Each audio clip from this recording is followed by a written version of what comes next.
shu 23 yillik tajribam davomida ko'rdim va bildim, hatto zakotdan qochadigan namozxonlar bor ekan.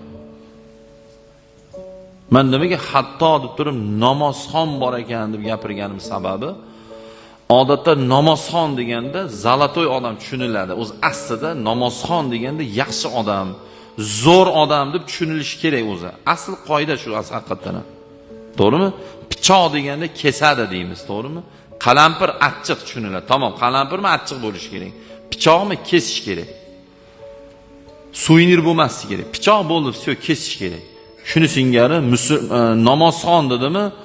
Bo'ldi, bu odam ishonchli, daverinli odam, yaxshi odam, g'iybat qilmaydigan, omonatga xiyonat qilmaydigan, ichmaydigan, chekmaydigan, hatto mol mulkin tugul, hatto joningni ham ishonsang bo'ladigan shaxs degani o'z asli.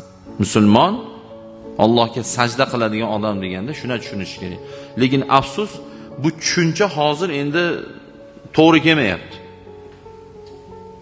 To'g'ri kelmayapti. Nimaga? Allohga sajda qilib bir kunda, bir haftada bir jumaga chiqib emas, bir kunda 5 mahal Allohga sajda qilib, Alloh harom qilgan ishdan yinani uchicha hayqmaydigan, Allohdan qo'rqmaydigan, peshonasi sajda ko'radiganlarni endi millionlab desam, qiyin bo'ladi milliontasini topib berishim. Lekin urinsam topaman-ku. Lekin minglab bor, minglab to'lib yotibdi. Men bu bilganim, meni bilganim bu. Meni bilganim. Yana qayta aytaman, peshonasi sajda ko'radi. Harom degan narsadan yinani uchicha hayqmaydi. Birovni haqqidan hayqmaydi. Birovni haqqiga tajovuz qilishdan qo'rqmaydi, g'iybatdan qo'rqmaydi, yolg'ondan qo'rqmaydi, aldovdan qo'rqmaydi. Vaholanki yana qaytib aytaman, peshonasi 5 mahal sajda ko'radi.